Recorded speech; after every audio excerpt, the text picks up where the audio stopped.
ಪ್ರತಿನಿತ್ಯ ಕೇಳುತ್ತಿದ್ದೆ ಮುಂಜಾನೆ ವೇಳೆ ಹಾಡುಗಳನ್ನು, ಪ್ರತಿನಿತ್ಯ ಕೇಳುತ್ತಿದ್ದೆ ಮುಂಜಾನೆ ವೇಳೆ ಹಾಡುಗಳನ್ನು. ಆ ಹಾಡುಗಳನ್ನು ಹಾಡಿದ ಕಲಾವಿದರು ಯಾರೆಂದು ಕಣ್ಬಿಟ್ಟು ನೋಡಿದಾಗ ನನ್ನೆದುರಿಗೆ ಕಂಡಿತು ಹಚ್ಚ ಹಸಿರಿನ ಪ್ರಕೃತಿ. ಆ ಪ್ರಕೃತಿ ಮಡಿಲಲ್ಲಿ ಕಂಡೆನು ಹಕ್ಕಿಗಳ ಚಿಲಿಪಿಲಿ ಗಾನವನು.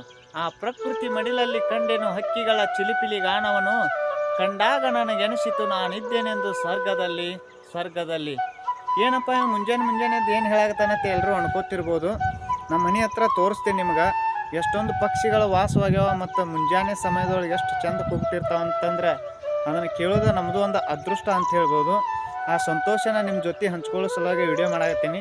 ಬರ್ರಿ ತೋರಿಸ್ತೀನಿ ನಿಮಗೂ. ನೋಡ್ಬೋದು ರೀ ನೀವು ಪಕ್ಷಿಗಳು ಯಾವ ಥರ ಕೂಗಾಕತ್ತಾವ ಅಂತೇಳಿ. ಎಷ್ಟೊಂದು ಗೂಡು ಕಟ್ಟಿ ಎಷ್ಟು ಪಕ್ಷಿಗಳದ ನೋಡ್ರಿ ಇಲ್ಲೆಲ್ಲ ನೋಡ್ಬೋದು ನೀವು. ಇದ ನೋಡ್ರಿ ನಮ್ಮ ಶೆಡ್ಡ. ಇಲ್ಲೇ ಒಂದು ದಾಳಂಬ್ರಿ ಗಿಡ ಐತಿ.